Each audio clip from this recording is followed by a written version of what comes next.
Olá, gente, tudo bem? Bem-vindos aí a mais um momento do nosso estudo da Palavra de Deus. Continuando a nossa meditação no livro de Apocalipse, nosso objetivo hoje é a gente olhar para o capítulo 12. Lembrando, né, que nós já passamos aí por uma introdução no capítulo 1, vimos o chamado de João para aquela região celestial inferior, onde ele vê a dinâmica de Jesus agindo nas igrejas, né? E Jesus chamando João para escrever cartas para 7 igrejas. Depois no capítulo 3 e no capítulo 4 e no capítulo 5 nós percebemos, né, o chamado então para que ele adentre aquela região celestial mais elevada, ou seja, onde está o trono de Deus, e é convidado para participar de um julgamento. Isso na nossa visão, e é o que nós temos proposto aqui. Estudar o livro de Apocalipse como se fosse o relato de um julgamento onde nós temos sessões de testemunhos, né? E essas sessões começam então a partir do capítulo 6, nos 7 selos. Então, do capítulo 6 até o capítulo 8, versículo 6, nós vemos uma primeira sessão de testemunhos pelos 7 selos, né? Vimos também do capítulo 8, versículo 7 até o capítulo 11, uma sessão de testemunhos pelas trombetas, e passamos agora para uma próxima sessão, que é onde a gente vai perceber o relato do que nós falamos aqui, denominamos aqui como Quarteto do Mal, mais uma vez usando essa expressão que nós pegamos do Hernandes Dias Lopes. Então, a ideia, começando hoje aqui pelo capítulo 12, mas se estendendo nos próximos 2 encontros até o capítulo 14, a gente falar desse quarteto, né, que é composto por Satanás, pelo anticristo, pelo falso profeta e pelo aquele povo que ele arregimenta, que ele coordena, que está sob seu domínio para assolar aí Deus e os seus descendentes. Então, nesses próximos encontros a gente vai falar sobre essas 4 vertentes do mal. Então, nós entramos hoje no capítulo 12 e nós vamos ler num primeiro momento do versículo 1 ao versículo 6. Mas antes vamos orar, pedir a orientação de Deus para que a gente possa aproveitar esse momento da melhor maneira. Papai, muito obrigado por mais uma vez o Senhor permitir estarmos diante do Senhor, da Tua palavra, do Teu testemunho. Muito obrigado por o Senhor ter nos trazido aqui, nos ter capacitado e nos ter incentivado, por tudo que o Senhor tem feito na história, por tudo que o Senhor tem feito na Tua igreja, no Teu povo e também sobre todos nós individualmente. Nós somos muito gratos que nós continuemos sobre a Tua direção, Seu cuidado, Seu carinho, a Sua sustentação, que a rocha que é Jesus Cristo seja a nossa rocha, hoje e sempre. E mais uma vez, humildemente, pedimos que o Senhor nos dirija por meio do seu Espírito, porque nós não temos sabedoria sem o Senhor, nós não temos entendimento e nós precisamos humildemente do Senhor. Então, que o seu Espírito nos dirija hoje e sempre, né? Mas hoje nesse estudo em particular, para que a gente absorva tudo aquilo que o Senhor deseja, que nós possamos ter o nosso coração transformado e principalmente que possamos cada dia mais parecer com o nosso Senhor Jesus Cristo, tudo isso para a glória do teu santo nome. Nós entregamos esse momento nas tuas mãos e te agradecemos em nome de Jesus. Amém. Então, gente, começando então do versículo 1 ao versículo 6, capítulo 12 de Apocalipse. Então, essa passagem nos diz assim: Apareceu no céu um sinal extraordinário, uma mulher vestida do sol, com a lua debaixo dos seus pés, e uma coroa com 12 estrelas sobre a cabeça. Ela estava grávida e gritava de dor, pois estava para dar à luz. Então apareceu no céu outro sinal, um enorme dragão vermelho, com 7 cabeças e 10 chifres, tendo sobre as suas cabeças 7 coroas. Sua cauda arrastou consigo 1/3 das estrelas do céu, lançando-as na terra. O dragão pôs-se diante da mulher que estava para dar à luz, para devorar o seu filho no momento em que nascesse. Ela deu à luz um filho, um homem, que governará todas as nações com cetro de ferro. Seu filho foi arrebatado para junto de Deus, para junto de Deus e de seu trono. A mulher fugiu para o deserto, para um lugar onde lhe havia sido preparado por Deus, para ali que se sustentassem durante 260 dias. Então aqui a palavra de Deus, nesse primeiro bloco, nós percebemos aqui 3 personagens importantes para a gente, né, aparecer nessa passagem. A mulher, na verdade 4, né? A mulher, o dragão, os descendentes da mulher e aqueles que o dragão arrastou com ele. Então 4 personagens aqui. Começando no primeiro, né, que a gente já vê no verso 1, a mulher, que inclusive no verso 7 já nos dá, no verso 6, desculpa, já nos dá uma indicação que é plural, né? Porque ele fala, né? A mulher fugiu para o deserto, para um lugar que lhe havia sido preparado por Deus, para ali a sustentassem durante 2.260 dias, né? Então, dando uma indicação que apesar de ser a colocação de uma mulher, na verdade é um povo, né? Penso que não é um ser. Então aqui é uma simbologia de um povo. Se a gente for procurar nas 3 grandes formas aí que a gente tem falado de interpretação, o amilenismo, principalmente a nível de milênio, né? Amilenismo, pré-milenismo e pós-milenismo, a gente vai perceber que para o amilenismo e para o pós-milenismo, essa mulher é todo o povo de Deus remido, né? Com grande glória, pela questão aqui da definição do céu, com o brilho brilhando e refletindo. Uma coisa legal, né, que o sol ele reflete para a lua não tem luz própria, né? Ela reflete o sol.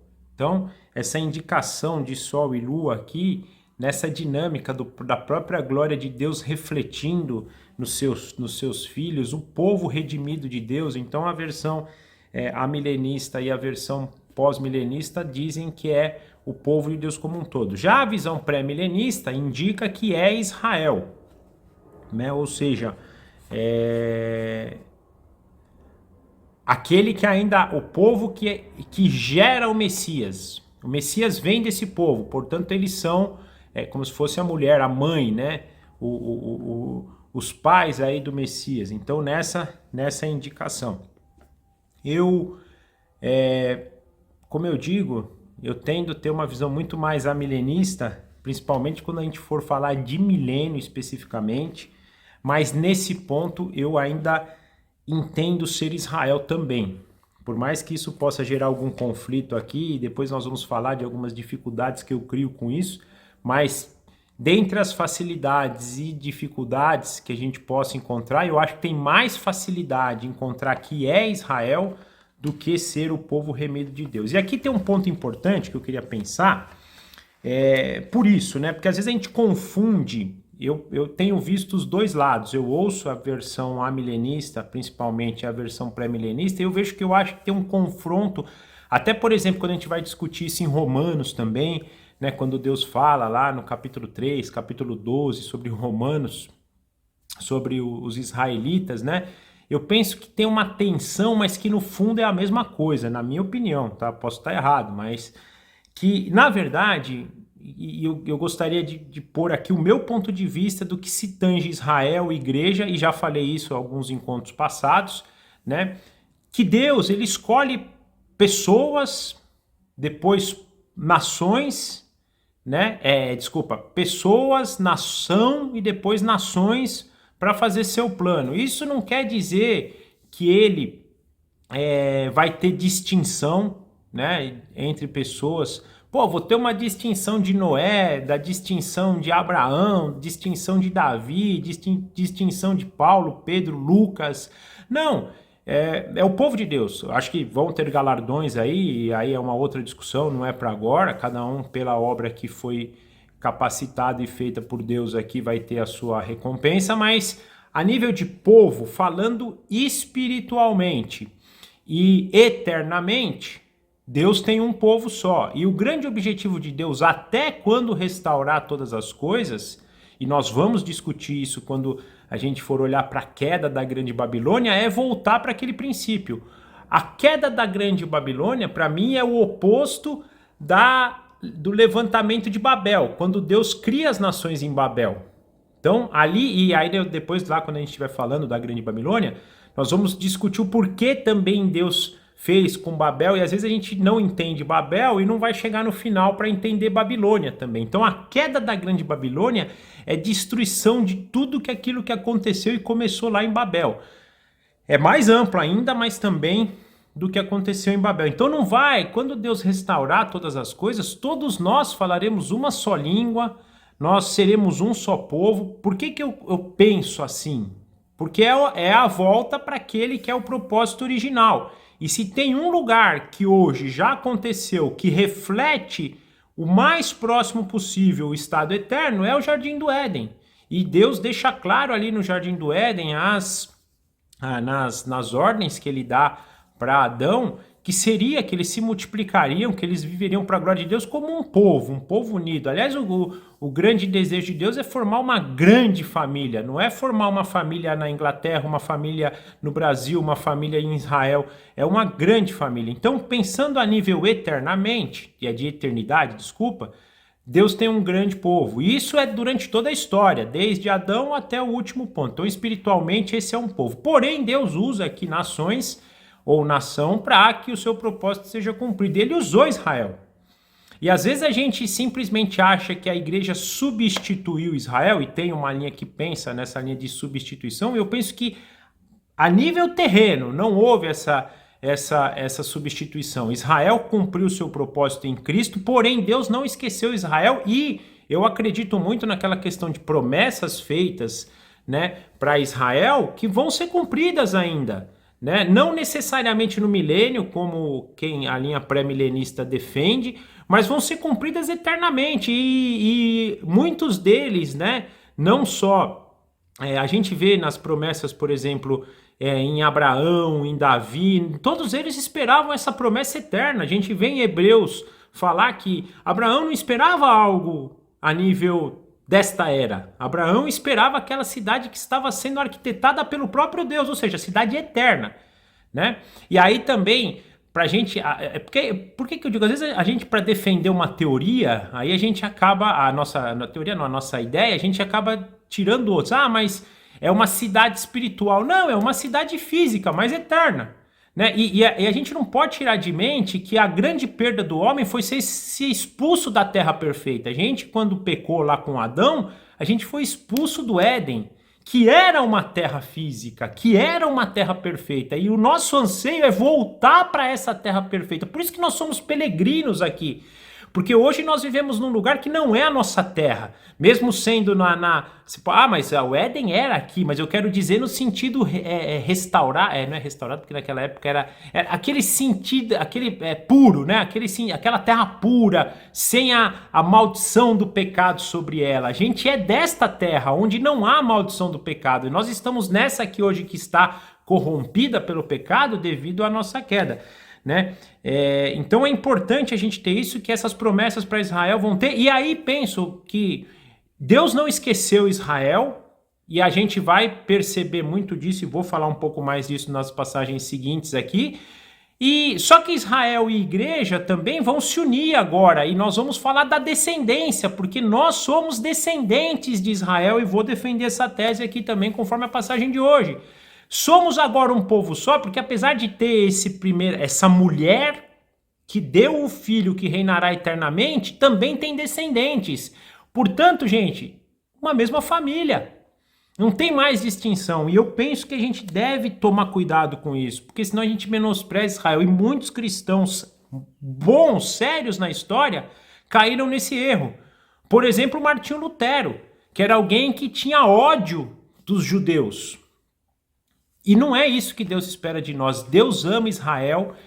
Deus cegou Israel por um período de tempo, porque, né, sabemos de toda a história deles aí, porque que Deus, pela dureza do coração deles. Só que, se fosse qualquer outro povo, se Deus lá 2.000 anos atrás, há 3.000 anos atrás, 4.000 anos atrás, desculpa, eu tô fazendo conta aqui.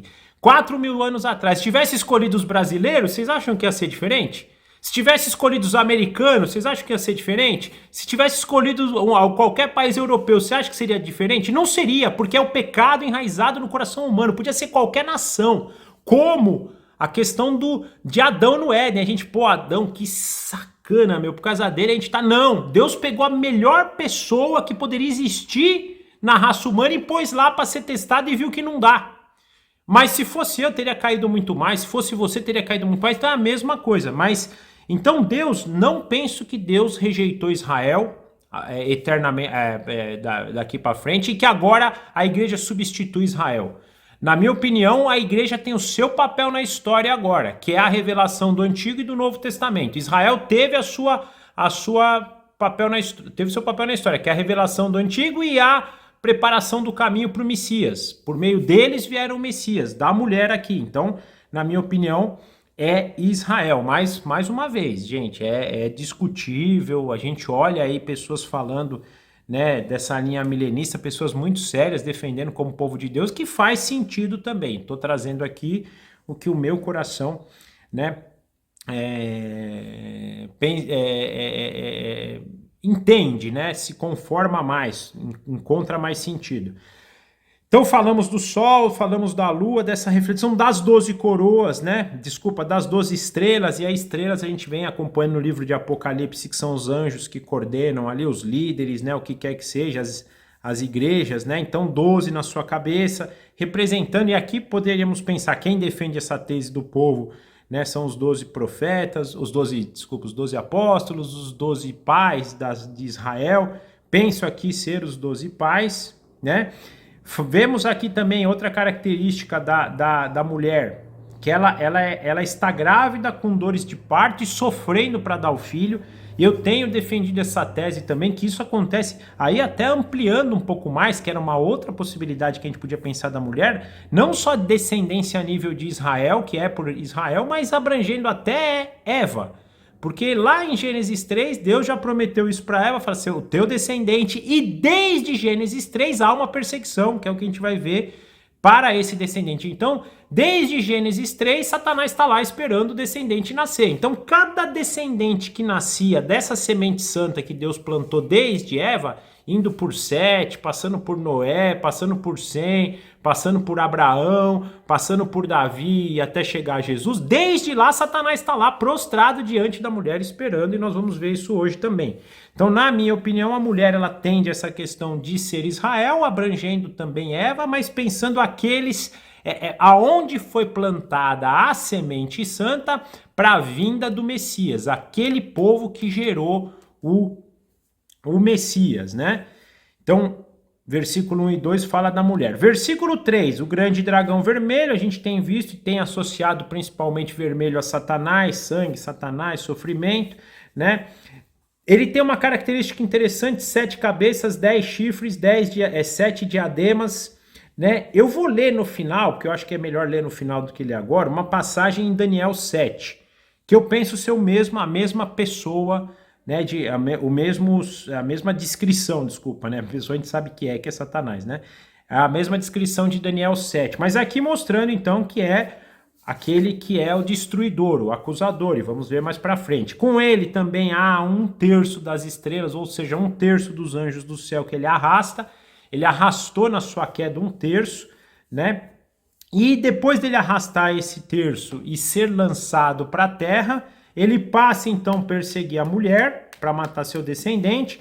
Gente, nós vamos falar também um pouquinho mais para frente na passagem seguinte sobre quando aconteceu esse lançado na terra, e é uma discussão, mas o que eu queria ter em mente, desde Gênesis 3, Satanás está perseguindo a mulher. Por exemplo, o assassinato de Abel, na minha opinião, é a ação dessa perseguição. É Satanás já perseguindo o descendente da mulher que iria esmagar a cabeça dele. Então esse é esse ser. Então a mulher ser aquele da onde vai vir o Messias, aquele que vai vir o descendente que vai esmagar a cabeça dele. O dragão é aquele que vai ter a cabeça estragada, que é a antiga serpente que a gente sabe, ou seja, Satanás. E é o grande, e nós vamos ver então a partir de Gênesis 3, e aqui que eu penso que esse testemunho tem a ver, dessa grande tensão que vai ter desde Gênesis 3 até Apocalipse 20. 20, isso, até Apocalipse 20. Então essa é a grande tensão da Bíblia.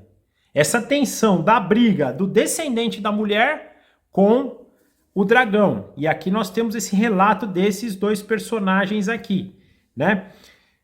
Nasce então, versículo 5, o filho da mulher, e aí nós já sabemos quem é, porque ele até já dá a designação do rei eterno, e para deixar claro para a nação de Israel, aquele que tinha sido prometido, foi o descendente de Abraão, o descendente de Davi, aquele que sentaria no trono de Davi por toda a eternidade, mas por um breve momento foi arrebatado para Deus junto ao seu trono. E aí nós temos uma indicação de onde está Jesus hoje.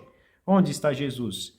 Vivo, mas arrebatado junto com o Pai lá em cima. E por ter sido arrebatado, a indicação da, mais uma vez, chamando a nossa atenção aqui, de homem Jesus. Temos defendido isso e penso que isso tem que estar claro na nossa cabeça. Jesus é perfeitamente Deus, mas perfeitamente homem. Ele vai reinar sobre nós como perfeitamente homem. Esse homem aqui, ó, que foi arrebatado para Deus junto do seu trono, é o homem perfeito Jesus, a expressão perfeita de Deus. A gente sabe, né, que a vida eterna é conhecer a Deus. E eu penso duas formas que a gente vai conhecer a Deus na vida eterna. Por meio da ação do Espírito Santo na nossa vida, a gente conhece Deus. Então, eu já posso fazer parte da eternidade já. Quando? Quando eu deixo o Espírito Santo trabalhar o meu coração. A gente é tão burro, gente. A gente é tão burro. Desculpa a forma de falar, mas pelo menos eu me sinto muito burro. Porque Deus fala assim, cara, perdoa.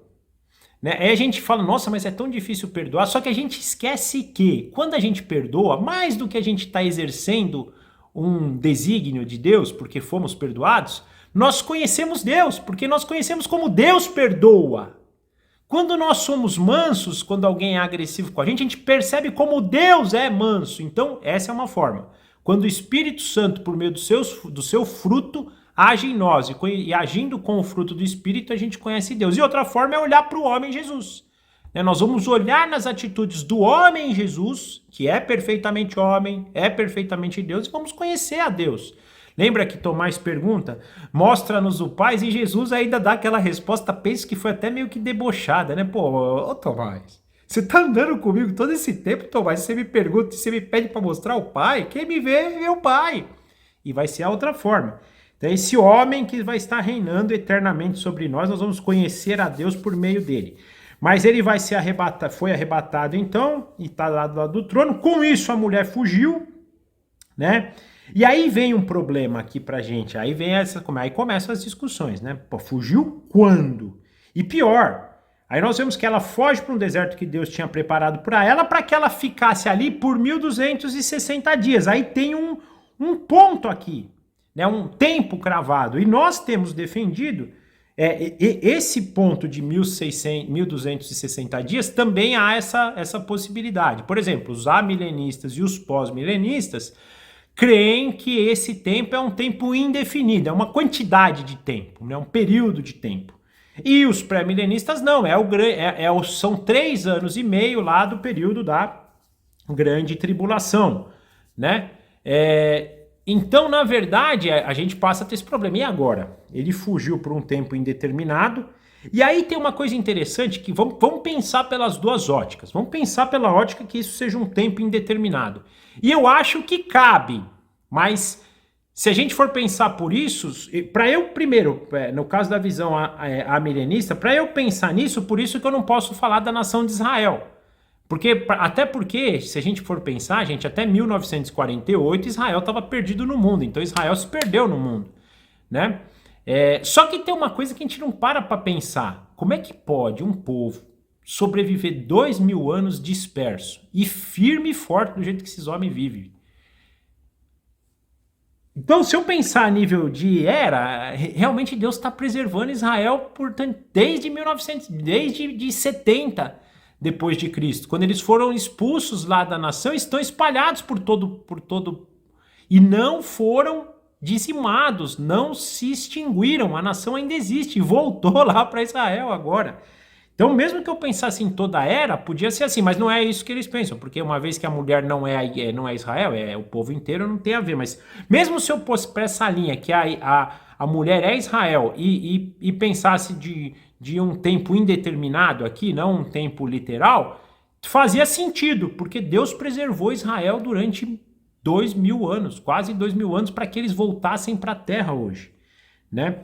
Mas aqui eu penso que tem a ver para essa preparação. Só um detalhe importante, para defender essa tese literal, de novo nós vamos cair na questão da 70ª semana de Daniel, que é outro ponto de discórdia aqui em muitas visões, mas nós temos defendido a literalidade da 70ª semana. De novo, entendendo quem não defende, mas gostamos disso, e até quem naquela, lembra, a gente fala da visão visão preterista, da visão histórica, que é meio genérica, elas não vão crer na literalidade da 70ª semana. Tudo bem, é uma forma de se interpretar, e muitos grandes homens de Deus interpretam dessa forma e a gente respeita. Eu, com toda humildade, gosto de pensar que vai existir. E nesse caso, para ela ser futura, tem aquela discussão. É uma semana que ela é meio profética. O que quer dizer? Aconteceram, né? Quando o Daniel descreve, ele descreve lá 7 semanas, depois 62 semanas, depois a última semana. Então o que a gente entende? São três períodos que ele fala. Os 2 primeiros períodos, das 7 semanas e depois das 62 semanas, aconteceram. E essa última semana, ela está tipo parada na história. Então aconteceu as 69 semanas e agora vai dizer assim, tá parado na história. E o que quer dizer esse parado? Por que eu gosto dessa linha? Porque é esse período de rejeição de Israel. Porque Deus, quando envia o Messias e eles rejeitam, o rejeitar deles foi cegueira que o próprio Deus deu para eles. Mas essa cegueira não vai ser para sempre. Deus, como eu também já falei lá dos 144 mil, eu entendo que num momento ali, nos últimos 3 anos e meio da grande tribulação, vai haver um grande avivamento de Israel, porque Deus vai os inserir de novo na oliveira, na videira. Deus cortou eles para que os gentios entrassem, mas a hora que o número dos gentios também se completar, Israel vai ser inserido de novo no corpo. Então é nesse momento, Deus está protegendo esse povo e também vai proteger na grande tribulação, que vai ser um momento muito difícil e a gente vai falar depois, mas eu penso ser nesta direção então, né? Deus vai permitir que ela fique lá por um período, já permitiu em toda a história, preservou a nação de Israel para que ela não fosse extinta, e mais uma vez peço para que vocês estudem história, porque para eles terem sido extintos foi facinho, era facinho. Gente, eles conseguiram sobreviver a 70 e conseguiram sobreviver ao Holocausto. É loucura, é loucura. Por mais que mas morreu 6 milhões de judeus. Sim, é uma tristeza e a gente não deve, né? A gente deve se compadecer. São nossos irmãos, nós somos descendentes deles. Nós temos que olhar e chorar com os judeus. Nós temos que orar pelos judeus. Nós temos que desejar, minha opinião, tá? Devemos, porque somos descendentes deles. Não é possível que a gente olhe para alguém que seja da nossa família e não sinta isso. Nós temos que sentir, e Deus preservou, mas também pensando nesse grande avivamento final que, na minha opinião, vai acontecer. Então, até aqui a passagem do versículo 6, entende-se essa direção.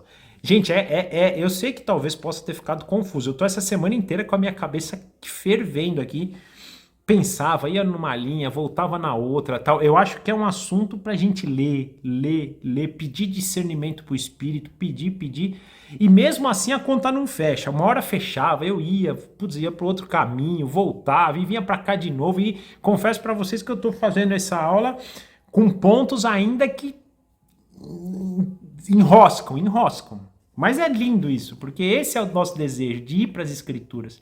Eu acho que enquanto a gente ler as Escrituras e os assuntos enroscarem, vai ser maravilhoso para a nossa vida, porque a gente vai voltar, a gente vai meditar, a gente vai dormir pensando, poxa, mas e se fosse isso? Não, mas se a mulher fosse aquilo? E se os 1260? Você vai conversando com Deus e Deus vai ali, né, eles falavam, né, o termo que ele falava da palavra de Deus, que é como aquele, eu não lembro, acho que é a vaca que faz, né, que come alimento, volta e come de novo, absorver aquilo, né, e vai absorvendo e vai construindo a ideia. Então é legal quando a ideia não fecha, porque nos faz voltar a estudar, a desejar, e esse deve ser o nosso desejo, né? Mas avançando aqui para a gente não perder o time, do 7 ao 12 agora, então Apocalipse 7, do versículo 7 ao versículo 12. Houve então uma guerra nos céus. Miguel e seus anjos lutaram contra o dragão, e o dragão e os seus anjos revidaram. Mas estes não foram suficientemente fortes, e assim perderam o seu lugar nos céus. O grande dragão foi lançado fora. Ele é a antiga serpente, chamada Diabo ou Satanás, que engana o mundo todo. Ele e os seus anjos foram lançados para a terra. Então ouvi uma forte voz dos céus que dizia: agora veio a salvação, o poder e o reino do nosso Deus e a autoridade do seu Cristo. Pois foi lançado fora o acusador dos nossos irmãos, que os acusa dia e noite. Eles o venceram pelo sangue do Cordeiro e pela palavra do testemunho que deram diante da morte. Não amaram a própria vida. Portanto, celebrem-no, ó céus, e os que neles habitam. Mas ai da terra e do mar, pois o diabo desceu até vocês. Ele está cheio de fúria, pois sabe que lhe resta pouco tempo. Então agora nós vemos uma expansão, né, das ideias originais aqui, né? Porque ele fala então que tinha um dragão diante da mulher, que ele arrastou consigo 1/3 das estrelas do céu e foi lançado para a terra. Então o que ele faz agora? Ele vai explicar para a gente esse lançamento na terra, né? E a explicação é uma guerra que acontece, né? Onde nós vemos o aparecimento do anjo Miguel, né? Aqui também quem é Miguel tem uma série de discussões. Uns falam, associam ele com Jesus, outros é um anjo, um arcanjo. Mas aqui o que eu penso é o seguinte: tem uma guerra ali de anjos, de arcanjos, um exército celestial de Deus contra o exército celestial caído de Satanás. E nessa guerra, né, há então a derrota de Satanás e de seus descendentes. Ele é expulso dos céus, né? E aqui, na minha opinião, essa expulsão tem a ver com as regiões celestiais. Eu tenho falado desde o início do livro de Apocalipse para a gente não descartar as regiões celestiais. Até porque a gente tem uma primeira região celestial que está totalmente ligada na Terra. A gente viu isso lá nas cartas, né, onde João está numa região que ele vê Jesus comandando, e ali naquela região Satanás também tem todo o domínio, né? Só que o mais importante de tudo, né, quando a gente fala, aí fala, pô, mas ele foi expulso dos céus. De que, basicamente, ali? Daquela presença de Deus no sentido principalmente de acusação. Porque até Jesus vencer, nós não tínhamos justificação, nós não tínhamos como nos justificar.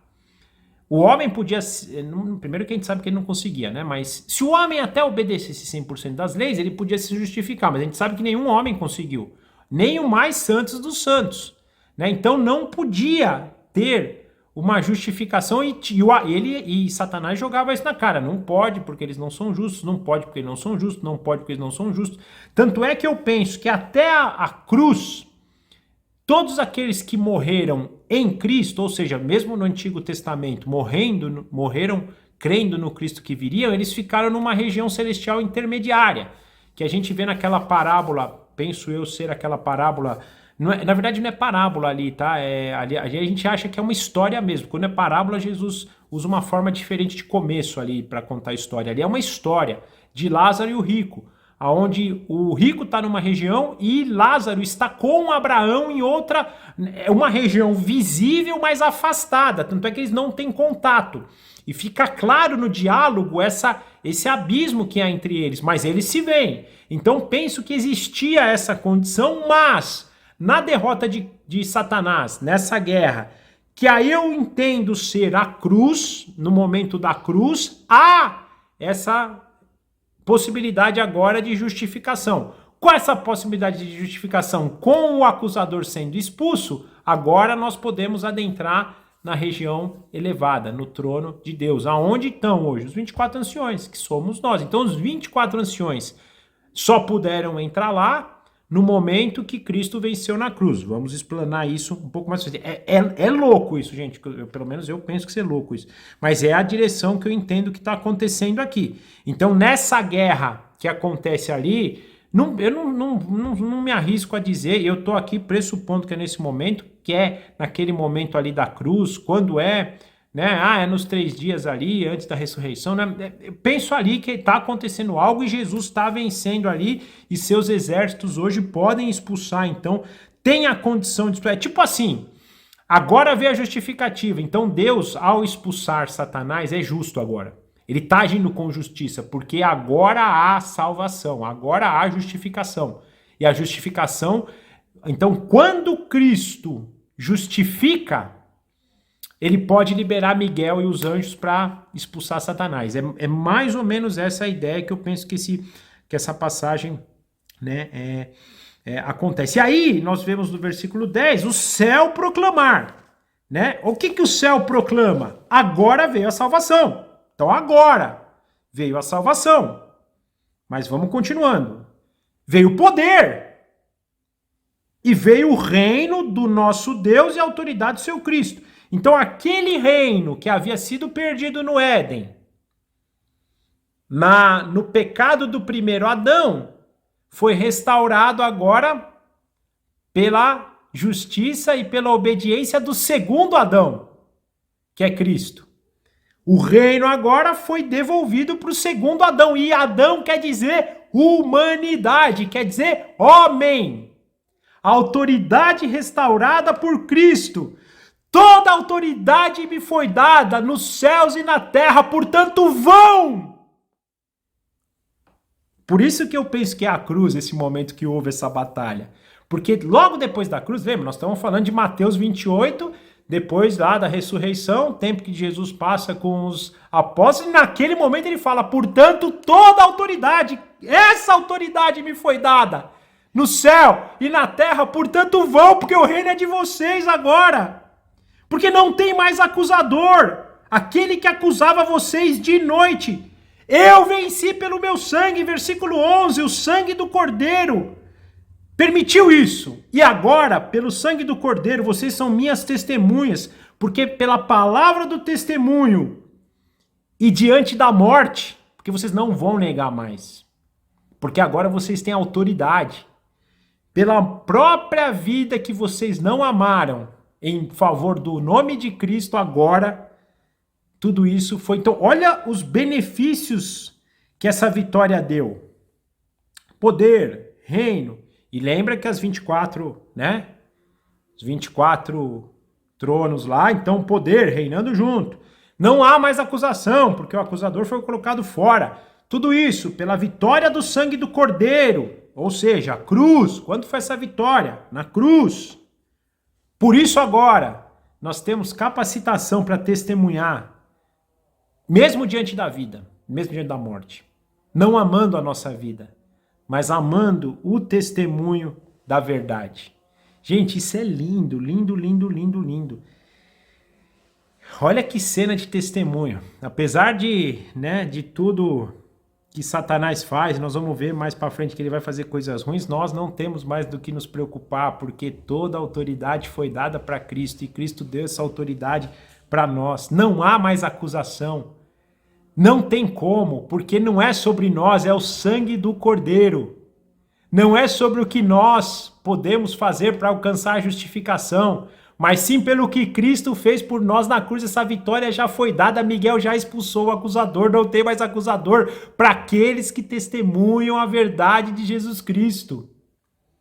Evangelho, isso é o evangelho, isso é a essência do evangelho, que esse seja, né, a nossa mente. Agora, versículo 12, o versículo 12 é um contraste, né? Porque festa no céu, tormento na terra. Celebrem céus, porque agora há habitantes. Olha que coisa legal. Celebrem, ó céus, e os que neles habitam agora. Olha agora passamos a habitar esta região celestial que antes nos era cerceada não por nós, mas porque éramos realmente merecedores da ira. Mas agora que pelo sangue do Cordeiro fomos justificados, não há mais acusação e podemos adentrar sobre ela. E lá só há o quê? Celebração. A gente tem visto, né? Vai para a sala do trono, festa. Volta para a terra. Vai para a sala do trono, festa. Só há celebração. E ai da terra. Até porque Satanás agora está ali e resta pouco tempo. Portanto, qual que é a ideia de Satanás? Destruir o máximo possível que ele conseguir. Esse é o grande ponto aqui, ok? E agora o último trecho, do 13 ao 17. Quando o dragão foi lançado à terra, começou a perseguir a mulher que dera à luz ao menino. Foram dadas à mulher as 2 asas de grande águia, para que ela pudesse voar para o lugar que lhe havia sido preparado no deserto, onde seria sustentada durante um tempo, tempos e meio tempo, fora do alcance da serpente. Então a serpente fez jorrar água da sua boca, água como de um... Então a serpente fez jorrar da sua boca água como um rio, para alcançar a mulher e arrastá-la com a correnteza. A terra, porém, ajudou a mulher, abrindo a boca e engolindo o rio que o dragão fizera jorrar da sua boca. O dragão irou-se contra a mulher e saiu para guerrear contra o restante da sua descendência, os que obedecem aos mandamentos de Deus e se mantêm fiéis ao testemunho de Jesus. Então o dragão se pôs em pé na areia do mar. Então até aqui, versículo 18. A palavra, eu falei 17, mas é 18, tá? Então, versículo 13. Agora, né?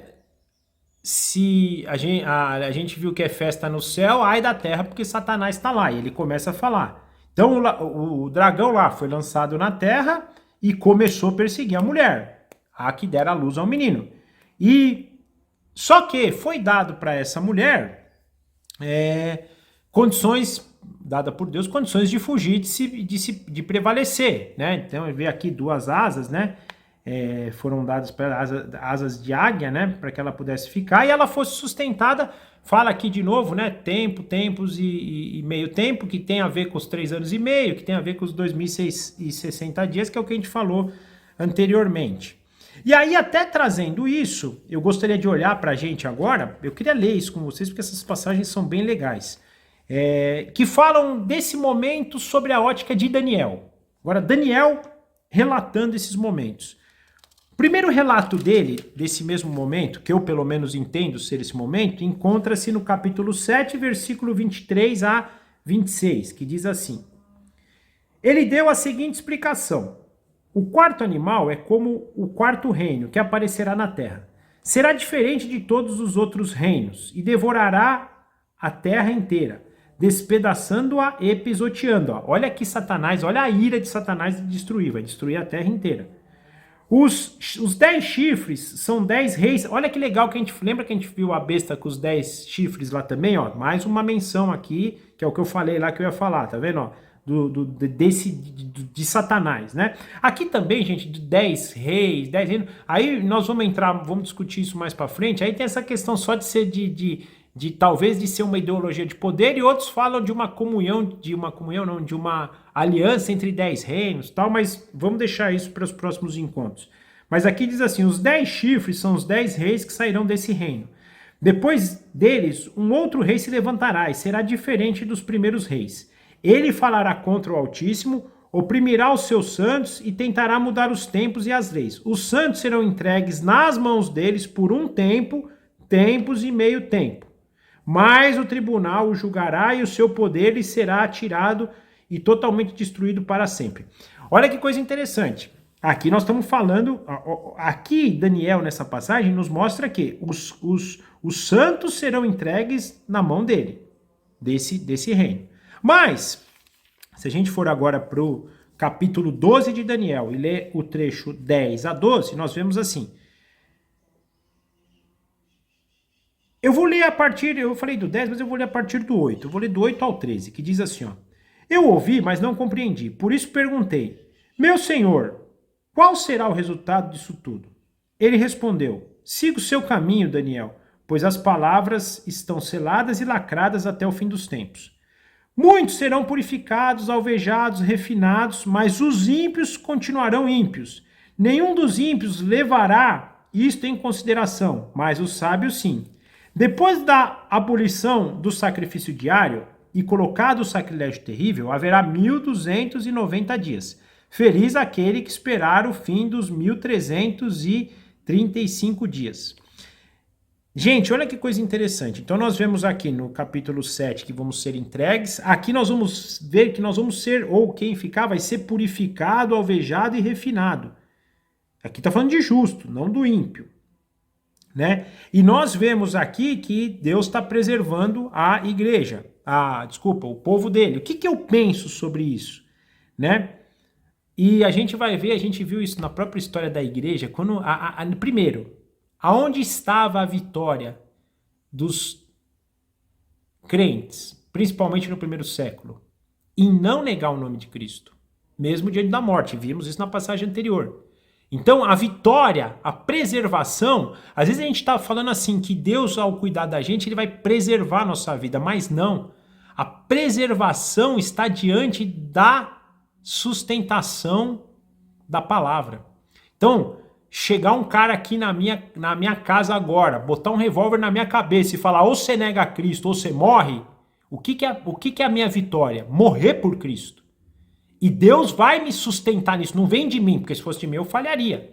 Então, por exemplo, qual que é a certeza que eu tenho se um dia, se eu passar pela grande tribulação e eu vou prevalecer? Não vem de mim, vem do próprio Deus, porque Deus vai nos dar asas de águia para saber, né, sair dessa situação. Inclusive a gente vê isso, um outro relato que me chama muita atenção é quando Jesus fala para Pedro isso, Pedro, Satanás requereu sua alma hoje, mas eu intercedi por você e não.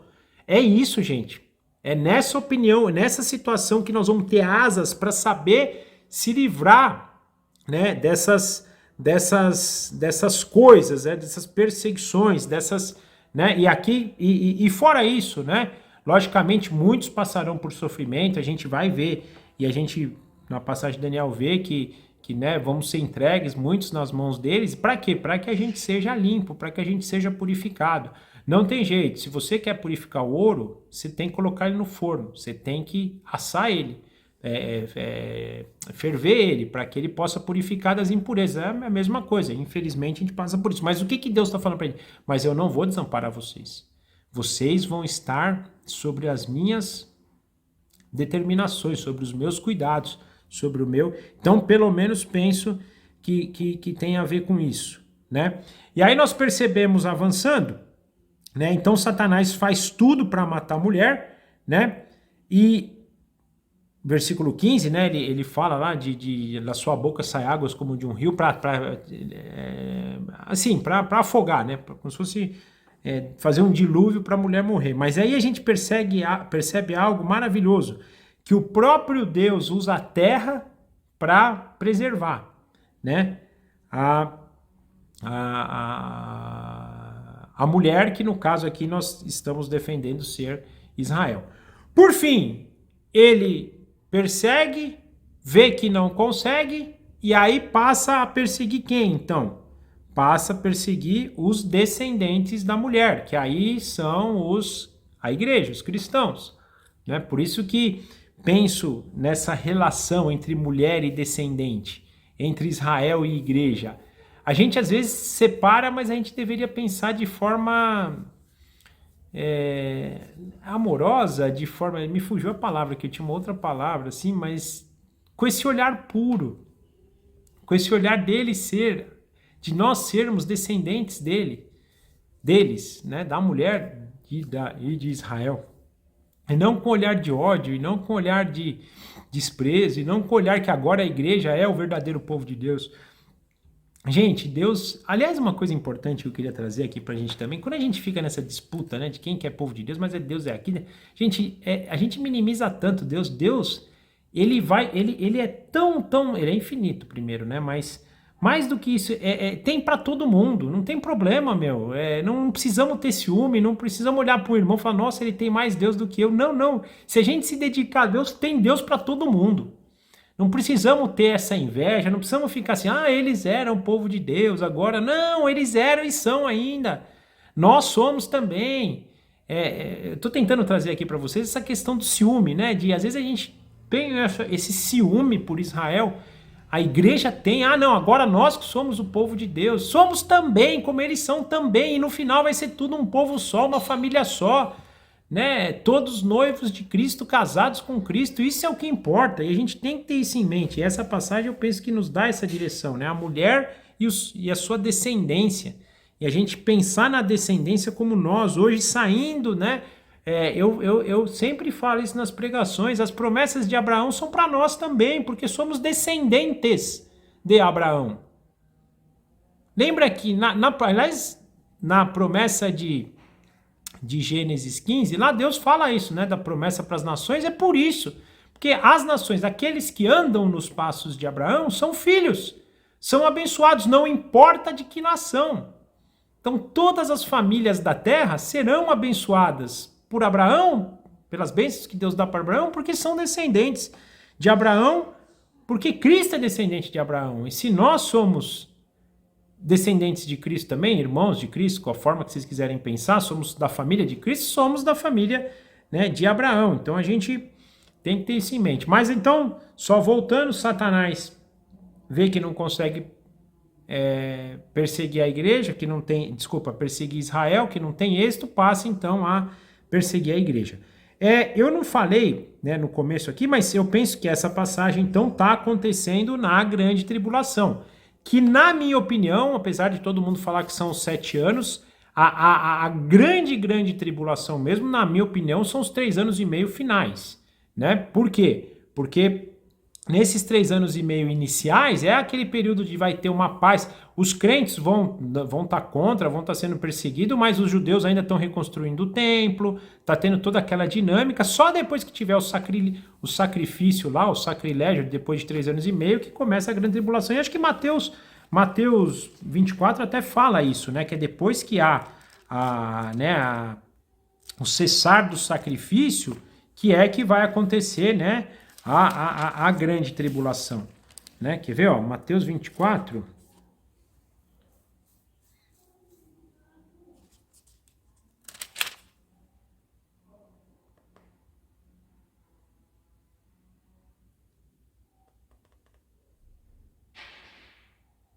Ó, assim, versículo 15. Assim, quando vocês virem o sacrilégio terrível, lembra que a gente viu na passagem de Daniel?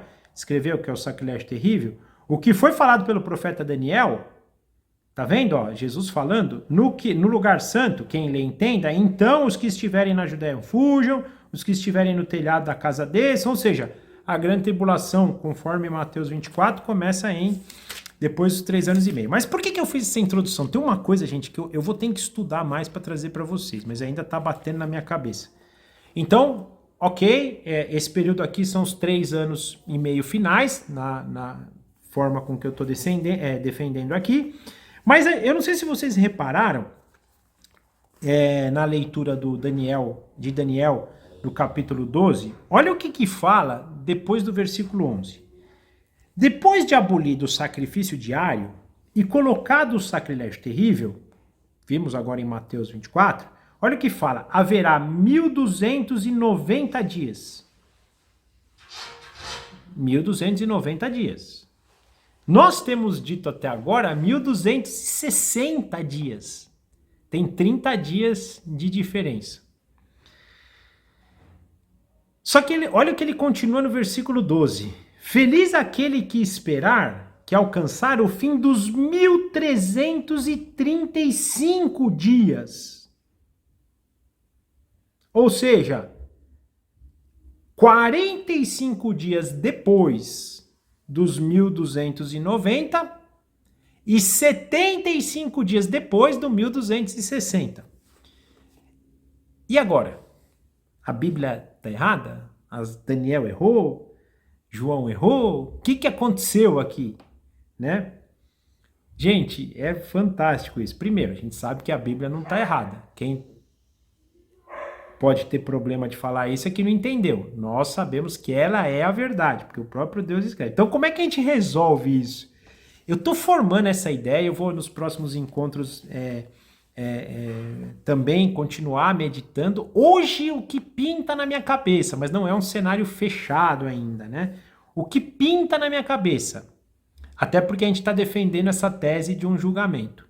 1260 dias, que é o que está falando algumas vezes aqui em Apocalipse, associados a tempos e meio tempo, que 3 anos e meio. Se a gente for fazer conta, vai ver que até dá mais ou menos isso também. Então, beleza. O que penso ser aqui? 1.260 dias dessa grande tribulação.